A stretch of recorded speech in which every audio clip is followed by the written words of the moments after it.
अभी हमने एक एग्जांपल देखी थी कि एक फ्रेंड आई है बाहर से और उसे लगा कि इसे नहीं सुना, उसने इसका पॉजिटिव पहलू नहीं देखा। पॉजिटिव से मुराद कि ऐसा भी तो हो सकता है कि उसे ना सुना हो, उसने नेगेटिव पहलू ही देखा कि इसने ऐसा किया, चलो ऐसा तो ऐसा सही। अगर आपका जहन चीज़ों को नेगेटिवली देखने का आदी हो जाएगा तो आपको आने वाले थॉट्स जो हैं वो नेगेटिव आएंगे और आपका जो वर्किंग है, आपकी जो फंक्शनल लाइफ जो है, आपके फंक्शंस जो हैं वो भी गड़बड़ होना शुरू हो जाएंगे। और अगर आप पॉजिटिव रहेंगे तो ठीक हो जाएगा, मामला ठीक हो जाएगा। और हमारे यहाँ बचपन से ही हमें नेगेटिव रहना सिखाया जाता है। तू इदा कर देना सी, उन्हें इदा किया सी, तू उन्होंने आ दस देना सी, तू इदा कर देना सी, मैं होंगी तो मैं इदा कर दी, ऐसा होता है ना। तो ये सारे के सारे वो हमें हमारी परवरिश के दौरान हमें लर्निंग, फाल्टी लर्निंग के नेगेटिव रहना सिखाया जाता है। इस चीज़ पे भी हम डिस्कस करेंगे। पहला जो पॉइंट होगा कॉग्निटिव डिस्टॉर्शन, पहला जो होगा वो होगा डाइकोटमस थिंकिंग। ये क्या होती है? ये इसे कहते हैं ऑल और nothing, extreme level of thinking, कि इंसान इतना ज़्यादा इस बारे में सोचता है कि या तो सारा ही या कुछ भी नहीं। फॉर एग्जांपल अगर कह दिया जाए कि दूध आज गिर गया तो ऐसा इतना सा दूध भी गिरा है तो वो कहेगा सारा गिर गया, यानी कि वो उसे सारा गिरने जैसा अफसोस करेगा उस पर, ठीक है। और अगर किसी के मार्क्स कम आए तो वो उसे ये नहीं कहेगा कि मैं पास हो गया, वो कहेगा ये तो फेल से भी बदतर है। ऑल और नथिंग, इतना ज़्यादा वो रिजिड है किसी चीज़ को, ठीक है। मज़ीद डिटेल में इसकी मिसालों के साथ इसे देखेंगे। नंबर 2 है सिलेक्टिव अब्स्ट्रैक्शन। ये तो हम सब में कुछ ना कुछ पाए जाते हैं। Selective abstraction, pick out an idea to support their depression. हम किसी भी सिचुएशन में कोई एक सिलेक्टिव सा पोर्शन लेते हैं और उस पर नेगेटिव सोचते हैं और अपने डिप्रेशन को पीक दे देते हैं, बढ़ा लेते हैं। ऐसा होता है ना आमतौर पे। ये भी हमारी सोच की गलती होती। इतना भी कुछ चीज़ बुरी नहीं हुई होती जितना हम उसे तसव्वुर करते हैं। एक प्लेयर जो सेंचुरी नहीं बना सका लेकिन मैच भी जितवा दिया है, मैन ऑफ द मैच भी बन गया है, क्राउड उसके लिए चीख रहा है, ठीक है, और वो 99 पे आउट हो के, हालांकि शानदार उसकी इनिंग्स है, और जब वो निकल रहा है तो वो अपने बल्ले को, बैट को ऐसे घुमा रहा है और गुस्से से, पछतावे से, ठीक है।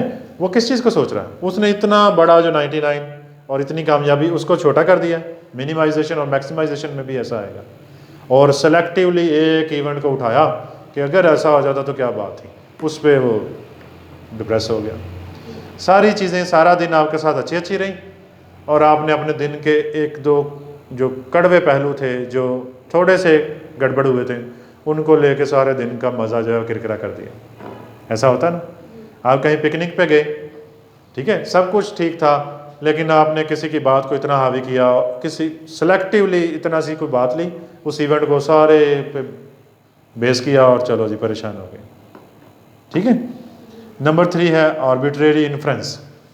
नेक्स्ट है arbitrary inference, mind reading, negative prediction. इसमें हम दूसरों के माइंड रीड करते हैं और नेगेटिवली रीड करते हैं। ज़रूर अक्सा को यह चीज़ बुरी ही लगी होगी, ऐसा होता तो फिर ऐसा होता, ठीक है। कोई ड्रेसिंग की और सोचा कि दूसरे को ये ड्रेसिंग बुरी लगी होगी, उसके जहन को आपने पढ़ा और नेगेटिवली पढ़ा और प्रिडिक्शन जो दी वो ऐसी दी जो आपको डिप्रेस कर दे।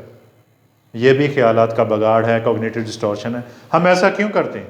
हम इसके बरक्स भी तो कर सकते हैं कि कोई आपको देख के मुस्कुराया और आपने उसका नेगेटिव ही सोचा कि वो ज़रूर कोई बात थी, वो मुस्कुराया, और बात भी कुछ ऐसी आपने सोची जो नेगेटिव हो आपको लेके, ज़रूर मैं अच्छी नहीं लग रही थी इसलिए, तंजिया था वो ऐसे था, ठीक। आप ये भी तो सोच सकते हैं कि वो मुस्कुराया है और कुछ अच्छा उसे लगा है, पॉजिटिव भी तो सोच सकते हैं, लेकिन अपने डिप्रेशन को पीक देनी है। Got it? ये हो गया ना ख्यालात का बगाड़।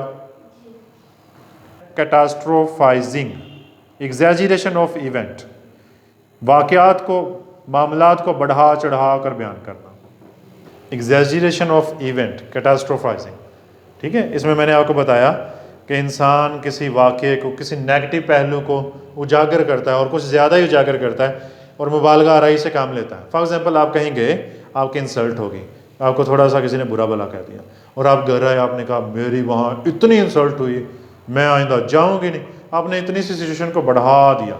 ये आपके ख्यालात का बगाड़ है। और जो आपके साथ गई थी, जो रियलिस्टिकली सोचती है, जो रैशनल पहलू को उजागर करती है, वो हैरान हो रही है कि इतना भी कुछ नहीं कहा था सर ने जितना ये अपसेट है, इतना भी कोई बड़ी बात नहीं हुई थी। Got it? चीज़ों को बढ़ा चढ़ा कर उसका नेगेटिव पहलू बढ़ा लेना, ये आपस में काफ़ी मिलते हैं। जितने भी डिस्टॉर्शन हैं, सब में ये चीज़ पता चल रही है कि ये ख्यालात का बगाड़ है। नेक्स्ट है ओवर जनरलाइजेशन। इसमें क्या होता है कि इंसान जनरलाइज कर लेता है इवेंट को। फॉर एग्ज़ाम्पल, आप कहीं गए और आपने देखा कि उस खातून जिसके घर आप गए हैं उसकी शादीशुदा लाइफ अच्छी नहीं चल रही, आपने उसे जनरलाइज कर लिया। आपने सोचा जब मेरी शादी होगी तो यकीनन मेरी शादी भी ऐसी ही होगी, मैं कैसे रहूँगी फिर। ठीक है, आपने अपने बचपन में कोई चीज़ें देखी, बचपन में कोई वाक़या हुआ, किसी ने आपको बुरा भला कहा, किसी ने आपके जो फेस पे बात की, किसी ने आपकी खूबसूरती पे बात की कि ये कैसी बदसूरत है, या किसी ने कोई भी कम्प्लीमेंट आपको दिया, आपने उस कम्प्लीमेंट को ओवर जनरलाइज कर दिया, अपनी ज़िंदगी पे लेबल कर लिया, हावी कर लिया कि नहीं मैं ऐसी ही हूँ। फ़लाँ ने कहा था कि तुम्हारी आंखें छोटी, फ़लाँ ने कहा था तुम्हारा माथा ऐसे है, तुम्हारी नाक टेढ़ी है, तुम्हारा पीठ ऊंचा है। ठीक है, तो हमने उसे पक्का ठक्का अपने पे फिट कर लिया और बस अब बड़े हो गए हैं, फिर भी हमें ये एहसास है कि मुझे पता है मेरा नाक अच्छा नहीं है, या मुझे पता है मेरा ऐसे फ़लाँ है। जनरलाइज कर लिया, किसी भी खौफजदा कर देने वाली सूरत हाल को जनरलाइज कर लिया। ये हमारे ख्यालात का बगाड़ है। किसी एक को आप बुरे लगे हैं तो इसका ये मतलब थोड़ी है कि आप बदसूरत हो गए। किसी एक को आप पसंद नहीं आए तो इसका मतलब हरगिज़ ये नहीं है कि आप किसी को भी नहीं पसंद आए। ठीक है, कोई एक सवाल आपको नहीं आया, मैथ में आपको अलजबरा का कोई सवाल नहीं आया, इसका हरगिज़ ये मतलब नहीं कि आपको पूरा मैथ ही नहीं आता। साइकोलॉजी में कोई एक थ्योरी आपको समझ नहीं आई, इसका हरगिज़ ये मतलब नहीं है कि आपको साइकोलॉजी आ ही नहीं सकती। ये है ओवर जनरलाइजेशन। जब हम ये सोच लेते हैं कि मैं ये कर ही नहीं सकता, या मुझे ये आ ही नहीं सकती, मुझे पता है ये ऐसे है, किसी एक चीज़ को लेके ओवर जनरलाइज कर देना कि सारी चीज़ें ऐसी ही हैं, मैं कर ही नहीं सकती। नेक्स्ट होगा labelling and miss labelling. Label himself I am loser, इसमें इंसान नेगेटिवली लेबल कर देता है। Self labelling, self negative labelling. ठीक है, इंसान खुद को एक लेबल लगा लेता है कि मुझे पता है मैं ज़्यादा हसीन नहीं हूँ, मुझे पता है मेरी हाइट ठीक नहीं, मुझे पता है। वो पता कैसे होता है? वो जब छोटे थे तो सेल्फ डिवेल्प हो रहा था, किसी के कम्प्लीमेंट को, किसी की बात को इतनी अहमियत दे दी कि आज भी अपने आप को वैसे ही समझते हैं। कोई रिजेक्शन फीलिंग थी, फीलिंग ऑफ रिजेक्शन थी किसी के, ठीक है, किसी को पास नहीं आए और हम चाहते थे हम पास हैं। हम चाह कर भी सबको पास नहीं आ सकते। हम एक वक्त में बहुत सौ की आंखों का तारा भी होते हैं और बहुत सौ की आंखों में खटक भी रहे होते हैं। इस हकीकत को हमें तस्लीम करके चलना चाहिए। Got it? तो इसमें ये ख्यालात का ऐसा बगाड़ है जिसमें इंसान खुद को लेबल कर लेता है और फिर उस लेबल के मुताबिक ही रहता है, मुताबिक ही सोचता है, जो कि अच्छी चीज़ नहीं है। पर्सनैलिटी के लिए ये अच्छी चीज़ नहीं है, पर्सनैलिटी को ये ख़राब करेगी। नेक्स्ट होगा मैग्निफिकेशन और मिनिमाइजेशन। इसके बारे में हम अक्सर बात करते हैं।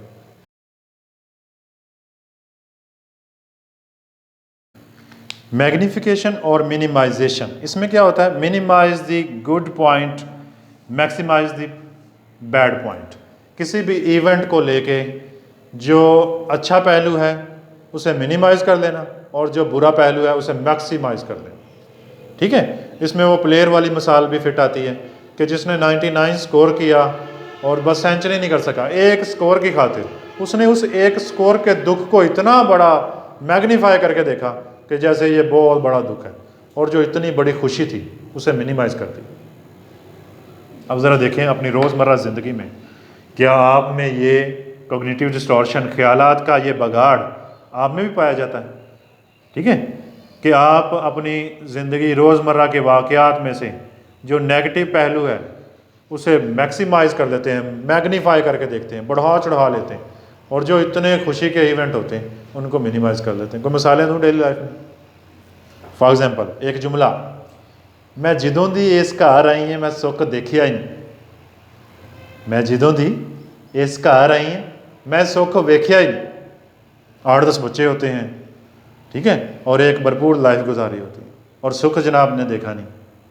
ना शुक्रापन है, ना कॉग्निटिव डिस्टॉर्शन है, ना ज़िंदगी में उतार चढ़ाव आते हैं। ज़िंदगी के जो अच्छे पहलू थे, जो हस्बैंड ने जो खुशी में चीज़ें बोली हैं वो तो भूल गई, और जो उसने गुस्से में चीज़ें बोली हैं उनको मैग्नीफाई करके याद रख लिया, फ़लाँ डेट फ़लाँ दिन तुमने मुझसे ये कहा था। बातें सच है ना, ये कोई ऐसी बात तो नहीं है जो झूठ हो। ऐसा होता है ना, ये दूसरे भी कर सकते हैं, मर्द भी ऐसा करते हैं, ठीक है, ज़रूरी नहीं औरतें करें, लेकिन औरतों को ज़्यादा उनका जनरल नॉलेज ज़्यादा होता है उनके पास, तो वो ज़्यादा याद रख लेती हैं, मेमोराइज कर लेती हैं। रोट मेमोरी ज़्यादा होती है ना औरतों की, वो रटा लगा लेती हैं ऐसे इवेंट्स को, और फिर उनको वक्त आने पे दोहराती हैं, सोचती हैं। इसके बाद एक और कॉग्निटिव डिस्टॉर्शन है जो कि औरतों में ज़्यादा पाया जाता है, पर्सनलाइजेशन। औरतों में काफ़ी डिस्टॉर्शंस पाए जाते हैं, ख्यालात के बगाड़ मर्दों में भी पाए जाते हैं, ठीक है। हाँ हाँ, मैं ही बुरी जी, मैं जेंडर रोल। इसमें क्या होता है, associate bad events to himself. कोई भी बुरी सूरत हाल है ना, उसको खुद के साथ एसोसिएट कर लेना। यहाँ पे हिमसेल्फ लिखा है, इसे हर सेल्फ कर लेंगे, ठीक है। कोई भी बुरी सूरत हाल है ना, उसे हाँ हाँ मेरे ही कसूर है, मेरी ही गलती है इसमें। ये कहने की बात नहीं है, ये सोचने में भी आता है। इंसान ऐसा सोचना शुरू हो जाता है कि मेरी वजह से ऐसा है, मेरी वजह से ऐसा है, अगर मैं ना होता तो ऐसा होता वैसा होता, ठीक है। ये ख्यालात का बगाड़ है। मैंने आपको एक मिसाल दी थी कि मैं एक बस में सवार हुआ, वो बस ख़राब होगी, फिर एक रिक्शे में बैठा, रिक्शा ख़राब हो गया। तो मैं अगर ख़यालात का बिगड़ा हुआ होता, मेरे ख़यालात में बगाड़ होता, तो मैं ये सोचता कि मैं मनहूस, मेरी ज़ात मनहूस है, मेरी वजह से सारा ख़राब हो रहा है, ठीक है। आप किसी के घर में गए और उनकी तलक कलामी होगी किसी बात में, और आपको लगा कि ना मैं थे होंदी ना इदा होंदा, ये यकीनन मेरे आने से ऐसा हुआ है, वो उनकी लड़ाई होगी आपस में, आइंदा हम आते ही नहीं इनके घर, तो ऐसे ही होता, ठीक है। जितनी भी चीज़ें हैं, ऐसे सारे के सारे ख्यालात के बगाड़ हमारी डेली फंक्शनिंग को डिस्टर्ब करते हैं। जब हमारी डेली फंक्शनिंग डिस्टर्ब होती है तो हम साइकोलॉजिकली कैसे सुकून हासिल कर सकते हैं। इनकी आगाही सबको होनी चाहिए, जितने भी कॉग्निटिव डिस्टॉर्शन में मैंने बताए, और भी होते हैं, इनकी आगाही कम से कम सबको होनी चाहिए, फिर इनसे निपटना भी आना चाहिए। मैंने आपको बताया था कि जब हमें अपने मसाइल की पूरी इन्फॉर्मेशन हो जाती है तो 90% इशू रिजॉल्व होना शुरू हो जाता है। 90% जब हमें पता चल जाता है कि अच्छा मसला यहाँ पे था, ठीक हो गया। अनफॉर्चुनेटली हमें आगाही नहीं होती अपने मसाइल की कि असल में मेरे मसले हैं क्या। अब हम टेक्निक्स की बात करेंगे। सीटी में कॉग्निटिव थेरेपी में अरुण बैक की अप्रोच है, इसमें कौन कौन सी टेक्निक्स इस्तेमाल होंगी, हम ये ओवरव्यू ले रहे हैं अभी, ये याद रहे आपको। टेक्निक्स में पहली टेक्निक है अंडरस्टैंडिंग आइडियोसिंक्रेटिक मीनिंग, ठीक है, पहली टेक्निक होगी। दूसरी टेक्निक होगी चैलेंजिंग एब्सोल्यूट्स। हम अपनी ज़ात से मंसूब जितने भी एब्सोल्यूट्स हैं कि मुझे ये करना चाहिए था, मुझे ये चाहिए था, मुझे 99 मार्क्स लेने ही लेने थे 100 में से, अगर 99 मार्क्स ना आए तो मैं फ़ेल हूँ। हालांकि फ़ेल तो 40 से नीचे जाके होगा ना, लेकिन आपने मंसूब कर दिया कि मेरा कामयाबी यहाँ से शुरू होती है, यहाँ तक जाती है।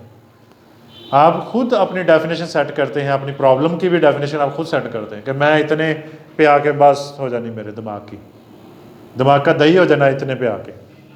आप अपना लेवल जो है उसे कम ज़्यादा कर सकते हैं। रिस्पॉन्सिबल हेडोनिज्म, आप चाहें तो अपने खुशी के लेवल कम सेट कर लें कि आपको ज़रा ज़रा सी बात खुशी देना शुरू हो जाएगी। आप चाहें तो अपनी खुशी के लेवल इतने अपने से ऊपर सेट कर लें कि आप अपने खुशी के लेवल पे ही ना पहुंच सकें। मुझे ये मिलेगा तो ही मैं खुश होंगी, फिर क्या होगा, ना मिले ना आप खुश हों। और अगर आपने अपनी खुशी का लेवल अपनी पहुंच में सेट किया होगा तो आप बार बार खुश होंगे। अब ठीक है, हैप्पीनेस इज़ अ चॉइस, आप बार बार चूज़ करोगे कि मुझे तो यहाँ पे खुश होना है। और अपने प्रॉब्लम्स के और अपनी वरीज़ के लेवल को ऊपर सेट करें। इतनी जल्दी जल्दी वरी होने की कोई ज़रूरत नहीं। हम हमारे माशरे में हम बचपन से ही सीखते हैं चीज़ों को बढ़ा चढ़ा कर बयान करना, ये एक बीमारी की शक्ल अख्तियार कर देती है। बचपन से ही हम जिस माशरे में रहते हैं चीज़ों को बढ़ा चढ़ा कर बयान किया जाता है। हमारे से भी फॉर एग्ज़ाम्पल हमें किसी चीज़ से रोकना है तो माँ कितनी कहानियाँ सुनाती हैं, ऐसे नहीं ऐसे, वरना ऐसे हो जाएगा, ऐसे भी हो जाएगा। ठीक है, बच्चा वो सारी चीज़ें सीख रहा होता है और बच्चा भी फिर वैसे ही कहानी बात सा बन जाता, वो अपनी ज़िंदगी के साथ भी ऐसे ही करता। ठीक है, सेल्फ डिसीविंग, खुद से धोखा कर रहा होता। उसके बाद है री एट्रीब्यूशन, खुद को ब्लेम करना। ये री एट्रीब्यूशन एक ऐसी टेक्निक है, मैं फिर कहूँगा कि हम इनको डिटेल से पढ़ेंगे करेंगे, अभी एक ओवरव्यू है। जब इंसान एक कोग्निटिव डिस्टॉर्शन में पड़ा होता है, वो कह रहा होता है मेरी वजह से ऐसा हो रहा है, ये ऐसा है वैसा है, तो हम हिसाब ये लगाते हैं कि हमारा क्लाइंट किन चीज़ों से परेशान है, कौन सी चीज़ उसकी साइकोलॉजिकल फंक्शनिंग को डिस्टर्ब किए हुए है। फिर हम री एट्रीब्यूट करना उसे सिखाते हैं कि अच्छा तुम ऐसा करो, तुम जो चीज़ें तुमसे हुई उनकी रिस्पॉन्सिबिलिटी तुम ले लो, जो चीज़ें दूसरे से हुई उसको उतना ही रिस्पॉन्सिबल हो।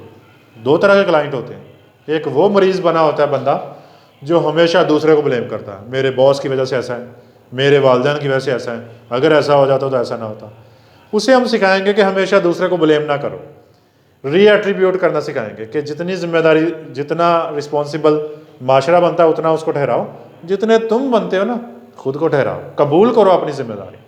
ठीक है, री एट्रीब्यूशन समझ आ रही है। और कुछ क्लाइंट्स ऐसे होते हैं जो हमेशा पर्सनलाइजेशन, उनमें कोग्निटिव डिस्टॉर्शन होता है, वो हमेशा पर्सनलाइज करते हैं, मेरी वजह से ऐसा है, अगर मैं ना ऐसा करता ऐसा है, मुझे चाहिए था ऐसा, मुझे चाहिए था। वो जो उसके एब्सल्यूट्स हैं, वो जो मस्ट शुड्स हैं कि मुझे चाहिए ऐसा, ऐसा ही होना चाहिए, तो मेरे साथ ऐसा क्यों हो गया, फलां से ही शादी करनी है, जो मर्जी हो जाए, ऐसे ही है। ठीक है, वरना जहनी बीमारियाँ, इसे रिजिडिटी, सुई फंस गई है। ठीक है, अगर सुई फ्लेक्सिबल होगी, हमारे माशरे में हमें सिखाया जाएगा हमेशा हर जिद पूरी करेंगे तो ऐसी पर्सनालिटी बनेगी। ठीक है, जितना मर्जी आप अमीर हैं, आप अपने बच्चों को हमेशा उनकी मनचाही चीज़ ना दें। मैं कहता होता हूँ अक्सर कि अपने बच्चों को तत्ती हवा लगने दें, वो गर्म हवाओं के थपेड़े उसे लगेंगे तो उसकी पर्सनालिटी पॉलिश होगी, पर्सनालिटी ग्रूम करेगी उसकी। अदरवाइज़ क्या होगा, वो नाजुक मिजाज बन जाएगा, वो रियलिटी को फेस नहीं कर सकेगा, वो ज़िंदगी की हकीकतों को, ज़िंदगी की तलख हकीकतों को वो बर्दाश्त नहीं कर सकेगा। Got it. उसके बाद है लिस्टिंग एडवांटेज एंड डिसएडवांटेज। हम अपने क्लाइंट के मसाइल को लेके उसको लिस्ट करवाएंगे, उसे कहेंगे लिखो ज़रा, लिस्ट बनाओ। फॉर एग्जांपल एक स्मोकिंग का पेशेंट है, एक ड्रग एडिक्शन का, उसे कहेंगे ज़रा सिगरेट नोशी के फ़ायदे लिख के दे दो, लिखो फ़ायदे। लिखेगा, वो लिखेगा, वो कहेगा बड़ा सुकून, आप भी ट्राई करके देखें, जब मैं पीता हूँ मैं उड़ता हूँ हवाओं में।